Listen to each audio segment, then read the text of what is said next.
thank you everyone for coming for the talk. I'm quite pleased with so many people, especially so many people I know, but so I consider this a tough audience. This talk, which is basically it's a summary of whole many different major localities. I could not, of course, do all of them and explain them all, but I could not have done this without a mountain of people who have provided me with information, slides, and papers, and they're listed in the bottom part of that, of this slide. And with that, I will start. What you see in front of you is a Pikes Peak Batholith, and you see this a small detached section, which used to be called the Rosary Lobe part of the Pikes Peak, and is now called the Lone Rock Pluton, but it's the same granite. And the numbered spots you see there are the districts I'm going to go through and give a quick summary of each of them, which, by the way, that's a lot of districts, and these are just the major districts. There are a lot of other places that I know about and other collectors know about, but they're not big enough or significant enough for everyone to be listed. So we're going to start at the top and work our way down. The minerals that can be found in the Pikes Peak Batholith, the ones that at least people have been willing to admit to, is the list you see in front of you. The yellow ones are the major specimens that people always find, and the ones in green are the ones that are not as commonly found, but boy, they're highly sought after and highly appreciated. Some of them are very, very rare. There's back on the barrelite, there's only 2 specimens that are known, but they are world class.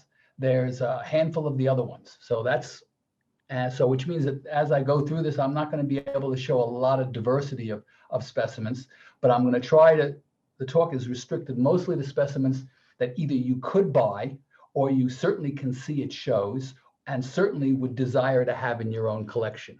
The first major notice in Colorado of Amazonite and Smoky quartz was in the area that's called Elk Creek. That's actually the Harris Park locality. It was found originally on the Standerling Ranch, and it has been prolific in the past. In the present, the major locality was actually sold, and there's not as many people who get to go up there now. And the locality is a broad area. This is just a small view of the area. And it's not as steep, so it's one you can almost drive and get up to and then access, but it's pitted all over the place. It does produce nice smoky quartz and Amazonite. There's one example. And what's nice is it does also produce topaz. Topaz on matrix. In front of you there is one that I believe has got 3 topazes with Amazonite and albite, and there's a single crystal off to one side. And as you can see from the dates, these were ones found long ago. And there are many other specimens that will show up on exhibit at different shows. One of the more recent ones is one that Philip Person was able to buy, which is a nice etched pocket white topaz, which he exhibited just in the last few years. And now from that, we move to the one that's very, very well known after the Elk Creek one, Devil's Head, because Devil's Head was first brought to people's attention in 1883. And it's called Devil's Head today, but its original name was Platte Mountain. And that's the first topographic geologic map of what is today Devil's Head. And there's a view from near the summit looking out to the southwest, which is where most of the localities are found. They're on the mountain itself. I haven't seen any indication of pegmatites or old pits on the mountain, which is good because the tourists then don't get upset over seeing old prospect holes. But once you get out off the mountain, there are prospect pits all over the place. And it was first brought to our attention in 1883 by Walter Brown Smith. You can see him with the arrow. He's a Mainer, grew up as a mineral collector in Maine, really wanted to work for A. Foote. He was successful, worked for Foote, and then in 1883, he decided to go to his brother's ranch at Castle Rock and branch out on his own. So he moved to Castle Rock and then decided to go prospecting. And right direct west of Castle Rock is Devil's Head. And he was out prospecting and he hit a pocket of really nice sherry topaz. And there's the one that's illustrated in Coons's 1890. He published the picture of it, mislabeled it, and called it Cheyenne Mountain, which it's not. The specimens were sold, the best ones were sold to Clarence Bemmet and a couple other people. And the Clarence Bemmet one, of course, is still. So the illustrated drawing you see there is the specimen that you see on the right. And it has been exhibited at the Denver show and at the Tucson show off and on. Now, the next person who, shall we say, went up to Devil's Head and did really, really well is Ed Over. And here's a classic picture from 36 of Ed Over on the right.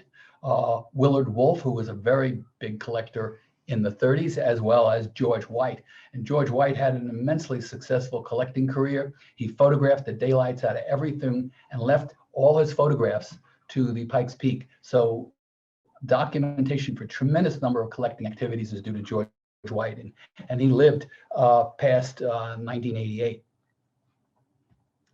And Ed Over went there and made a big discovery of basically whitish topazes. Harvard, of course, back in the 30s and 40s, there were only two major buyers for specimens in those days, Harvard University, and he went to the Harvard, and there you can see the drawing that was published in Peacock, as well as the specimens you see today, thanks to Philip.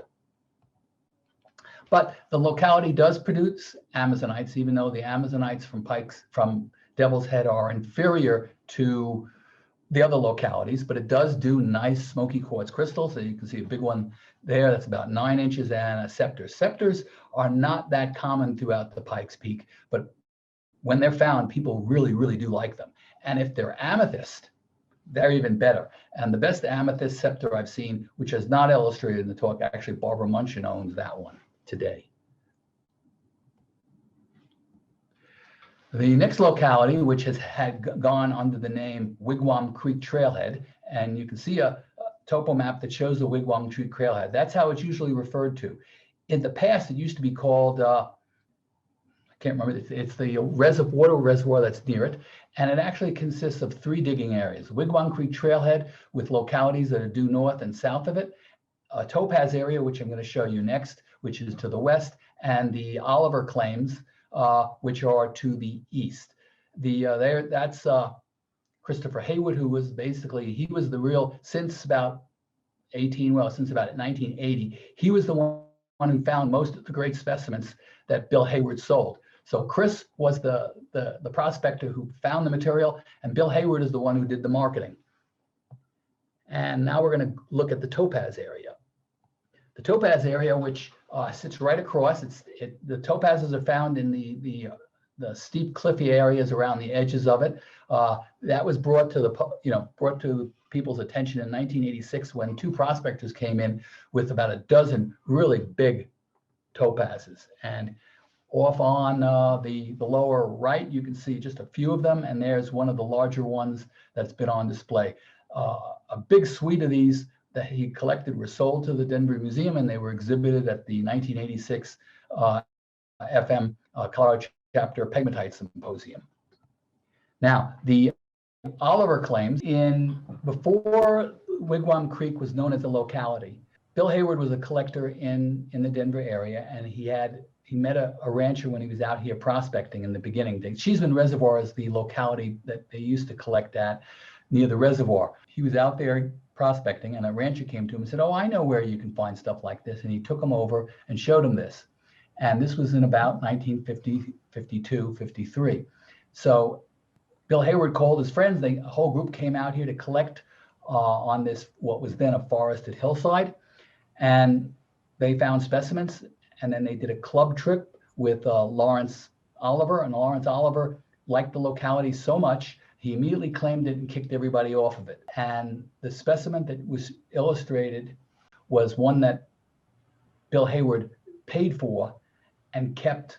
And when he passed away, that specimen was offered up for sale. And they did an article about Bill Hayward in '97 in the Lapidary Journal. So Bill posed with that specimen. And Claire Schaefer, who is the stepdaughter of Bill, laughed and joked and said they did this whole article about Bill and they didn't show a single specimen in the article that Bill actually dug himself. And that completes both sides. The specimen today might be either was sold to a private collector when his collection was sold off, or it might have been donated to the New Mexico Mineral Museum in Socorro. I do not know. A lot of Bill's specimens went to Socorro, and other specimens went to the Colorado School Mines Museum. So that, and of course, whole bunches were sold and you'll see being resold with Bill Hayward labels. And actually, there'll be a biography of Bill Hayward coming out in the Mineral News in the next several months, because I've submitted an article about him and his activities to them. Another famous specimen that basically came off the Oliver claim and went through Bill Hayward is now Brian Lee's owns, and he displays this both at the Denver show, frequently at the Denver show, and at Tucson, and it's his monobach one.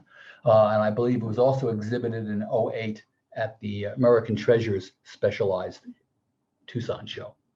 Now, more recent discovery was Tom Miller, who works the area, and he found basically a flat of these really nice dark colored fluorites, purple fluorites on feldspar. This is just one cluster. There was a single crystal that found that was absolutely, it was like 2 to 3 inches across in diameter on matrix. This is just one of the type he found. Another one, this one was found closer to the trailhead, and it had basically a whole group of scepters. And these, as you might gather, were sold and disappeared pretty quickly, because these are really, especially that big one in the center, which runs about, that looks like about 3 inches. The locality after Oliver passed away and the claim is expired, the Denver Gem and Mineral Guild claimed it for many, many years. What is amusing about this is it was forested, and if you pull the old claim notices, they located the claim in the wrong section. So that basically the place they claimed was not this one. Now that it's, of course, exposed to aerial photographs, you can just overlay the topography on it, and you realize that it's actually located in the next section over. And you can still go out there today and dig and find little chips of amazonite. And if you dig deep enough to figure out how to get back to the original pegmatite, it probably is still down there, because the diggings did not go that deep. So, and this, when they refer to the Oliver claims, this is what they're referring to. Normally, I don't include the South Platte District, but it's worth at least mentioning. It's got the classic, really, really rare earth minerals that Philip Person really loves. I also do too, but it also has produced at least some nice quartz crystals. The little Patsy, which is my favorite one, which I'll get to in a second. But the district used to be heavily forested, which you can see on the lower right. The Hayman fire came through and took everything else out, and this is what it looks like today. So if you were out there walking around and you saw these white blobs all through the hillside, they're all pegmatites. There's a little Patsy. It's a big quarry. It's private property. A guy has built his private home up on the high wall on the north side. That place where he built his home is also where some of the best quartz crystals came from. And the red areas, which are the albite areas, are where the fluorocerite crystals and the samarskite and the columbites and the radioactive zircons, the cryolites. And there we have, this is the best clear quartz crystal that I've seen come out of there. It's 8 inches tall. And the best fluorocerite crystal, Philip offered for sale in 2014. You can certainly find larger masses of fluorocerite up to 4 centimeters, 5 centimeters in diameter, but this is the best crystal he had. And of course, there are other places in the area you can get other plugs. Here's one they opened in 1984. It produced a whole bunch of Smokies. You can see just 2 of them on either side. And the one that became called Little Baby, Al Fauster's holding, and Skip Simmons was quite upset that we opened this pocket in a pegmatite he used on his field trips. So the Little Baby was given to Skip Simmons as a present. And as far as I know, he still has it. other rare minerals. You get columbites with samarskite, you get gadolinite, you get large clusters of samarskite, you get allanite crystals, monazite crystals, and you also get, of course, whole bunches of different types of forms of the radioactive zircon, both that form like little pineapple balls that are fist-sized. Now we're going to move to what may very well be the, as a district, it's the best topaz producer district, not the best single locality, but the best district. And all the mineralized cavities that are found in the outermost zone, you can see in yellow. And there are many different names that the localities are used, but the general name is Tarryall Mountains. The locality was discovered, of course, way before 1933, but George Reeser, who's an 1876 prospector in Crystal Peak and in this area, finally decided to tell two friends of his, which he met later on, which was George White and Willard Wolfe, of course. They made a trip there with his guidance, and they basically, the two of them then made it more public with an article by Willard Wolfe in 1935 in Rocks and Minerals.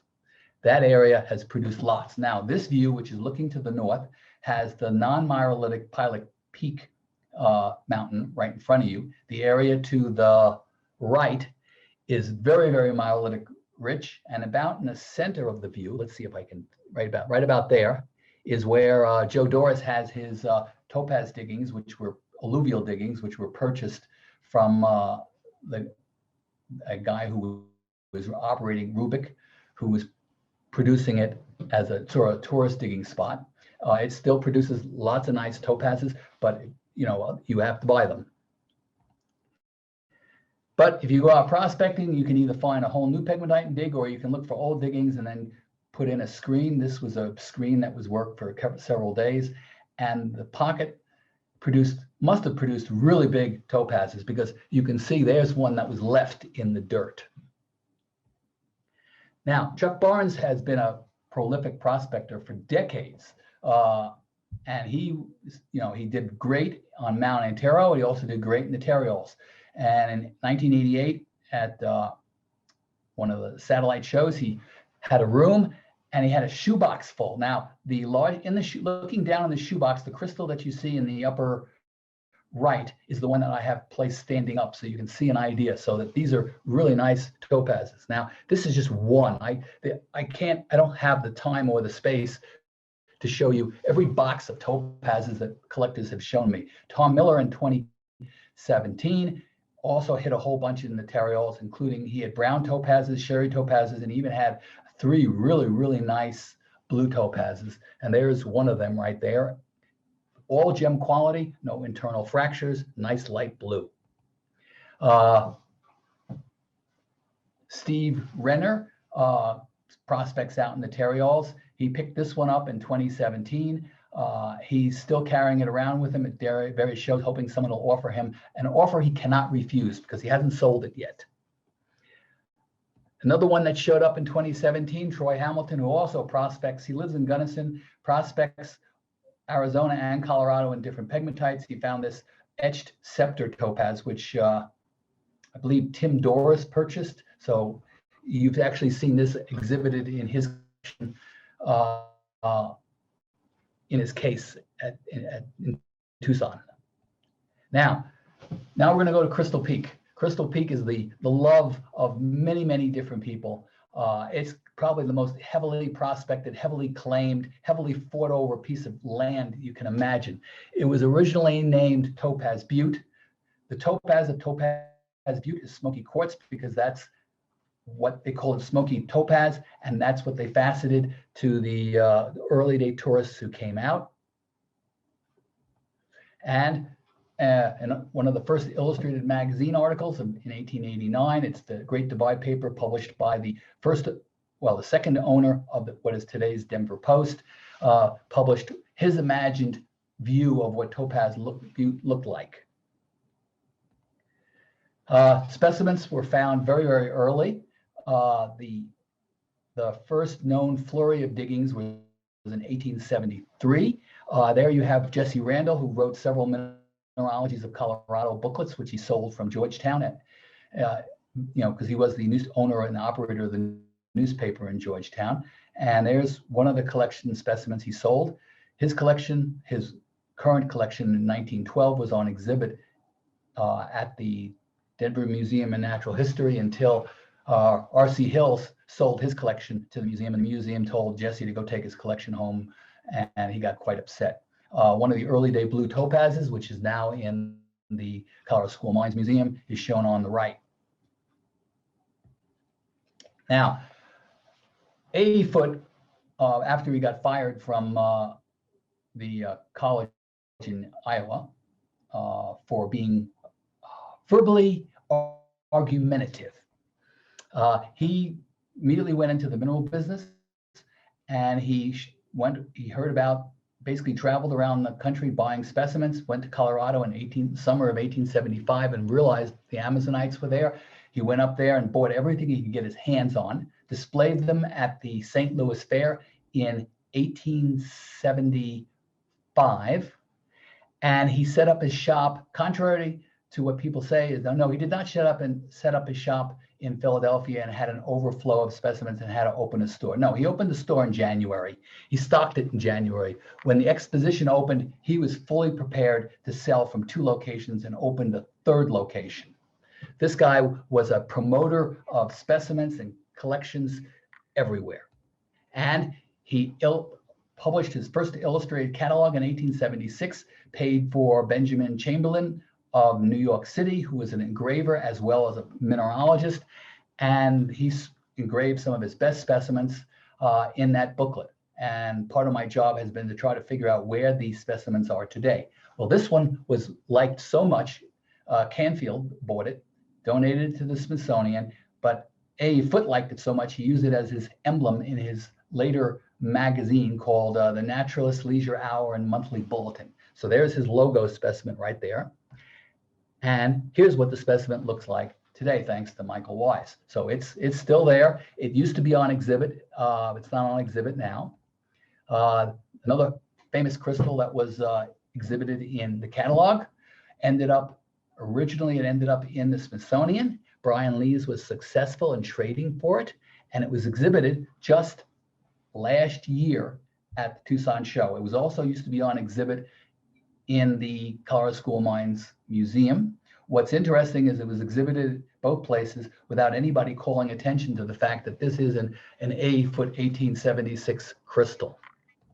And this one, which is also in the catalog, which is my favorite, certainly in terms of aesthetics it is. Chamberlain illustrated it. Chamberlain liked it so much, it became his logo signature picture. Coons purchased the specimen, loved it so much, it was illustrated in his book of 1890. And it still sits today, not on exhibit, because it's the New York Museum, and it looks like that. So as you can see, these etchings are quite accurate. They just can't tell you the color. The color is not absolutely fabulous, but as a crystal and matrix specimen, it certainly is. Now, the entire Coons collection that was sold to the museum is still stored as one piece. So there's 2 topazes, and with the sizes there, and they've been, since they haven't been exhibited, they're still sherry. Most sherry topazes, them in daylight, they're going to fade to clear quartz. And this and some phenicites. Now, what's interesting, the first phenicites that were found looked like these, and they were found in the Crystal Park, Cameron's Cone area. Then they were found here, and they were referred to as like little cartwheels because they tend to be flattened. And the literature made a big deal about how magnificent they were, although the ones that came out of Antero just 2 to 3 years later are 3 times the size and a hell of a lot prettier. Here's what they look like. They're very, very small little crystals. That one is probably, well, it's 0.2 of an inch, which makes it less than a centimeter. And they can be on any specimen. So if you have a large matrix specimen with little white blebs on it, glassy blebs on it, they might be phenicites. Now, this is another fabulous specimen found, probably was purchased by Walter Brown Smith, who worked for as an assistant geologist for the USGS. He visited the locality, described it in 1887, probably bought the specimen, donated it, or had it sold to the USGS. The USGS, when they disbanded the Denver office, basically turned the specimen over to the Smithsonian, where it originally went. This was traded out to Brian Lee's, which is where the collection sits today. It was photographed and illustrated in 2 Smithsonian publications. It was photographed by a normal Smithsonian photographer who is not experienced photographing minerals. So what did he do? He put it on the floor and photographed it looking straight down. The specimen is interesting in the books, but nowhere near as attractive when you look at it in profile. This one is still in the Smithsonian. There's no other documentation other than the fact that Clarence Bennett got it, which means that the specimen was probably acquired circa 1880 or earlier. This is probably one of the 1876 materials that was dug out. The color is not fabulous, but certainly the aesthetics is. This was illustrated in the World's Finest Crystals by Bancroft, as well as on display in 08 at the Tucson show. Now, after the turn of the century, James Endicott, who you see on the right, got into the gem business. He was finding gems near Canyon City, which was his normal home. He went out to the Texas Creek and found nice aquamarine crystals there. He sold specimens, he sold faceted material, reported his news to the USGS. Here they are out prospecting with another old timer, George Weed.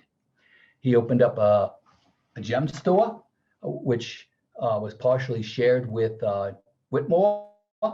And there you can see a little rock poking up in the background. That rock, which was named in those days Copeland Dome, for basically for the Copeland family. They are 2 prospectors in that family. And it is today known as, by Joe Doris, as Grandfather Mountain, but it had a prior name. It's a very prominent landmark in the entire area. One specimen that might have come of that vintage from the Whitmore Mines area is in the Colorado School Mines. It was also exhibited in 08 at the Tucson show. It's been on exhibit and is still on exhibit at the Colorado School Mines. It's got fair color, nice composition, nice aesthetics. Now, 1972, Clarence Coil went out and found an Amazon pocket near what is today called Girthite Hill, which is it's still in Teller County, not over the Park County line. He didn't know what they were. They sat in his backyard in a bucket for over 2 years, and he finally sent one to the Smithsonian, the small one, which is actually, you see on the right. And John White saw it and got absolutely excited because it's the largest, most aesthetic barrelite ever found, and found in a pegmatite, which is extremely unusual. He donated it to the Smithsonian. The second crystal stayed in Coil's collection. Coil sold minerals. He kept a lot, but he sold most of his stuff was sold, and that was sold to Cosner, where that specimen sits today. The other thing, he opened a really gigantic pocket, probably about 1972, 1973, and it had large, nicely colored Amazonite crystals with white striped faces. This one was bought by Cosner and then sold to the Denver Museum. It is the specimen that's been on the cover of the MR. It's been exhibited numerous times in Tucson at the Denver show, and it forms the logo specimen for Friends of Mineralogy Colorado chapter. When you see large single crystals that have these striped white faces, it came from this pocket. There are 2 other crystals I've identified as coming from the same pocket, one of which is in a private collection. The other one is at the Colorado School Mines. It was donated to them. And of course, Clarence Coil found loads and loads of Girthite. What makes Girthite from Crystal Peak special is instead of forming small, fine-grained masses, it forms thick blades to needle-like blades. And this I call this one the bird. Barbara Munchin still has it. Now, the next big one. This is one that Gene Ford made the comment that only once in a lifetime does a pocket this big get discovered. In 1986, Don Smith, who actually been a collector, owned a home at Crystal in Florissant, and was also a digger in the Crystal Peak area circa 1980. He, on his 10%er claim, which was also held with John Buckner, they opened a giant pocket called the keyhole vug. There's a picture of what the vug looks like after it was emptied out. It gives you an idea of its size. From this pocket, they produced 12 large plates that were, yeah, that's about right. So yeah, about that's big across. There's a picture of the uncleaned plates. There's Don Smith in the background there, and to our left is the back of Gene Ford, and they're talking. These were truly fabulous specimens, uncleaned. Why Don allowed a camera to sit on a specimen is beyond me. I mean, I just wouldn't treat a specimen that way. Here's, again, a close-up of one of them not cleaned. Two of them were cleaned and displayed in the 1986 Denver show. Cristalli sold individual more specimens that were this size that you could afford. Three of these were, well, let's put it this way. I know where three of them are located. One is the Smithsonian, which is that specimen was referred to by Don Smith as the turtle. One is at the Houston Museum, and the other one is in the LA County Museum. At least one of them went overseas. Where the other 8 or 9 specimens are, matrix pieces, I don't know. But they're very distinctive. They have no smoky quartz, they have white albite, and they have large microclines nested around. Here's what some of the more reasonable sized ones. They're very distinctive. When you see them, you can almost be sure that they're keyhole vug. That one on there, you can see the Brian Lee's one and a Dave Bunk one. Now, when Albert Whitmore ran his gem mines and sold specimens, he had Jerome Hurianic as a high school student come and help him for 2 summers. Hurianic went on to a military career, and he was also a collector, and he bought land. When retirement, he bought land in the Crystal Peak area and became a mineral dealer. Here's one of the specimens I've been told he dug and was sold and is now owned by, was illustrated in Bancroft and is owned by Bill Larson. Now, the Dreamtime claims operated, starting mined in about 2000, and that material just disappeared all over the place, was bought and sold. So there you're just seeing a large Smoky, a fluorite, and Amazonite. Those are the 3 specimens, the type of material that the Dreamtime claim has produced during its heyday.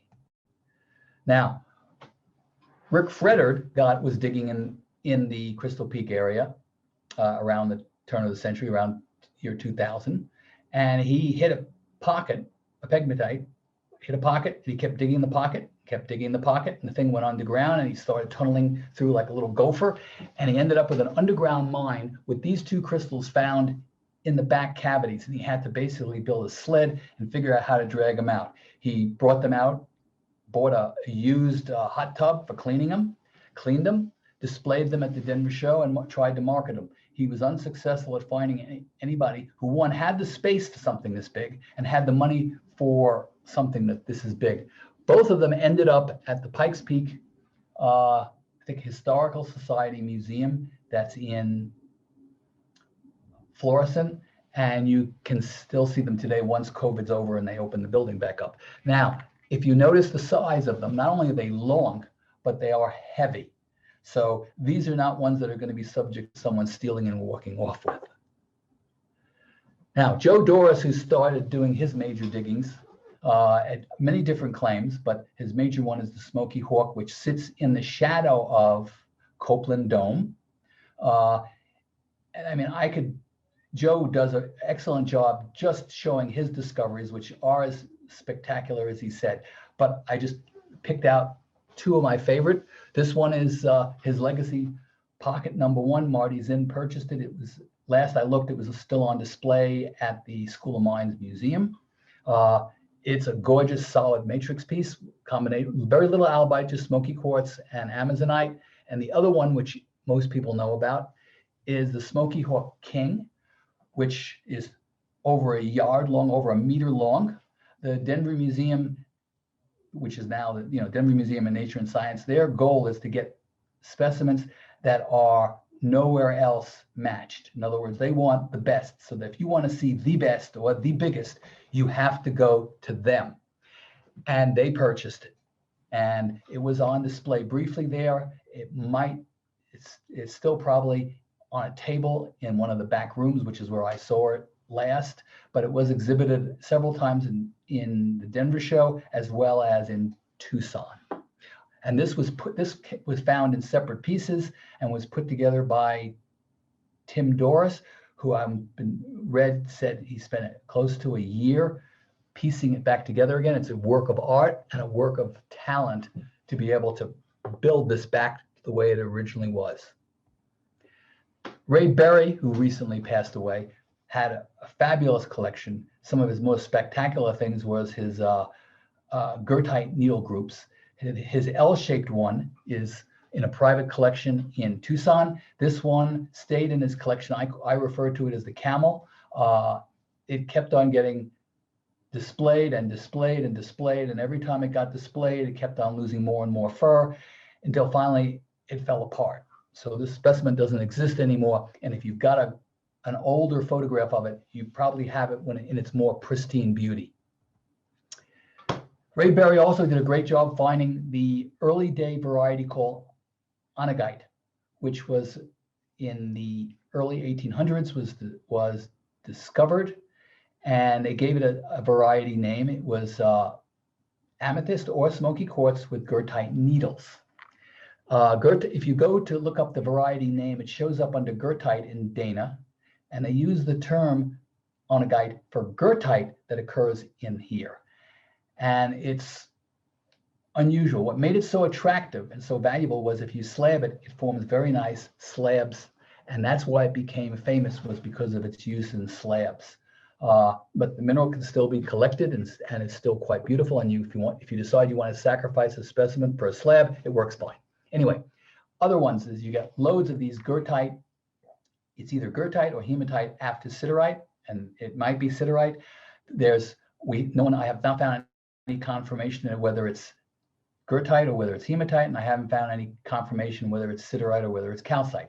The important thing is it's a late stage mineral, and it forms in many cases before the last stage of fluorite forms. So the Phyllis Ann claims, operated by Doug Collier, has several of these really nice siderite pseudomorphs with fluorite crystals nested on them. Now we're going to go to the only locality that's truly right on the mountain of Pikes Peak, Glen Cove. It's not a place for the timid. It's basically cliff digging, cliff collecting with ropes. Ed Over did not like ropes, but he still collected there with other people and found a fabulous topaz, which is in the Harvard collection. John Alexander spent a lot of time working there, and in a National Geographic article, they showed him collecting in the Glen Cove area. There he is roped away, and there he is with one of his topazes. Most of his collection with topazes went to the Denver Museum where they are today.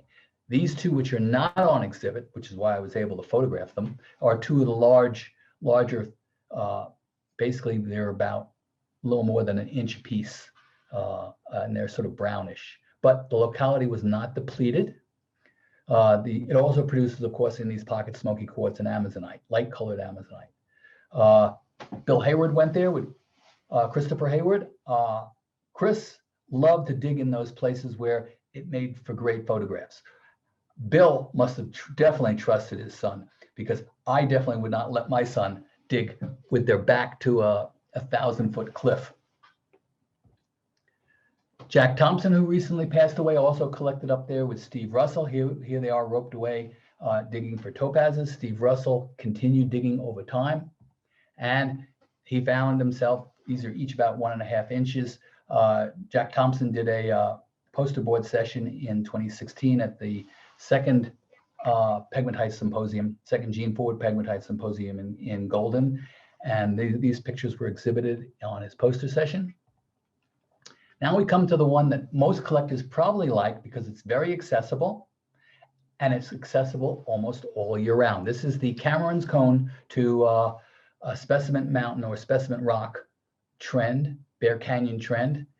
It's great because, one, you can see the whole collecting area. It follows about the same elevation, goes from Cameron Cone on the northwest side all the way down to Bear Canyon on the south. These names I've highlighted here are names you'll often see on specimen labels. The one that is probably this one is the single most spectacular topaz discovery in Colorado history. And it was one of the similar pockets was found by Ed Over. And there you have an Ed Over crystal there, which was sold to Bill Hayward, who was friends with Ed. And then Bill Hayward then sold the specimen. Person and Gene, or Philip and Gene, did a great article about the locality. The thing that's important to note is the Ed Over locality is not the same locality and the same pegmatite that was found by Rick Frederd and Gene Kalman. So it's a different pegmatite, and this one they mined is separate. And they call it the tribute pocket on their claim. There's some of the ones that came out and was shown in 2013, and there were more specimens shown in 2014, and more specimens shown in 2015, and more specimens shown in 2016, and there's a reason for that. You can see me at the bottom, the white-haired dude at the bottom trying to crawl into the little mini adit that was made at the bottom of a 15 to 20 foot pit. Inside the pit, you can dig and you can still find the Seerie topazes. There's one that I scraped the top of it off. You can see it's the top termination of a very gemmy one. You can see the scale for size, and then I extracted it. Bob Landgraf would come and help out and dig, and this one I used because this is, if you can see the size of the gem topaz he's holding in his hand, that's fist sized, so that's not trivial. And then we'll move further to the south to Bear Canyon. You get some more scepters, you get more of the typical white microclines with fluorite and smoky quartz. You do get amazonites there like this, and they've been digging amazonites out of there since the 1870s. They're not as spectacular looking, uniformly as spectacular looking as Crystal Peak, but they still are very attractive. You can also get new discoveries include fluorite cubes. Kyle hit a big pocket, was selling these at the Denver show, as well as at the Pikes Peak, the Colorado Springs Mineralogical Society show. They're attractive and they form nice groups.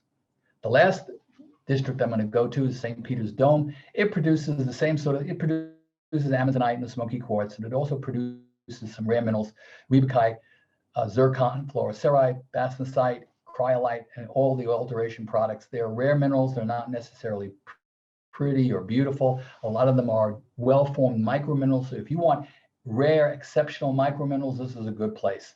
And the district takes its name from St. Peter's Dome, which you can see in the way it looked in 1934 on the old railroad tracks road, which by 34, the railroad train was already out.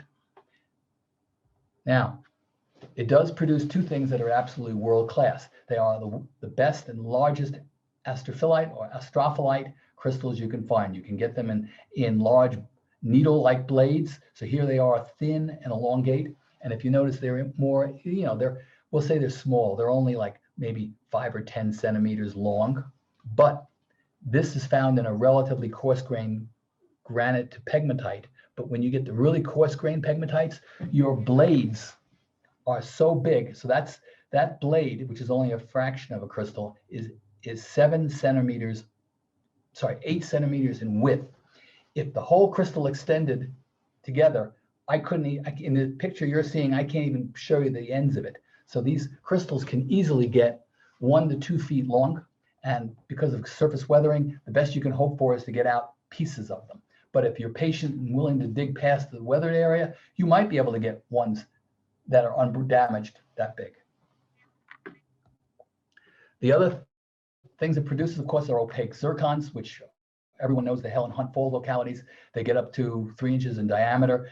The tunnel that's near one of the old railroad track tunnels, you can get zircons that are gemmy. They're not necessarily facetable, but they're tiny. They're like maybe a 1/2 to 1 centimeter in size and gemmy. But the place has produced excellent bastnasite crystals. Here's one that David Seaman got when he was in Colorado.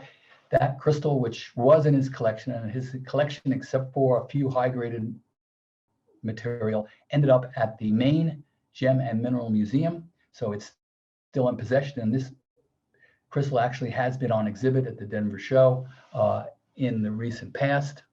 So, and the basidites from St. Peter's Dome, when you find them, are attractive. If they're little, of course, they're gemmy. If they're big, they tend to be more opaque. And now I've finished my race through the major localities. There's still loads of places you can dig. A lot of them don't have locality names until you give them one.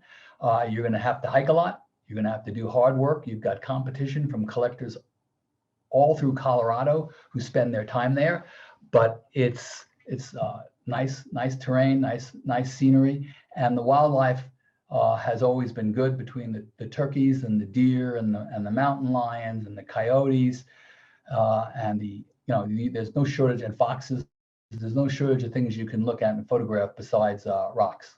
And with that, I'd like to thank you for what I hope was not too long, and thank you for your attention.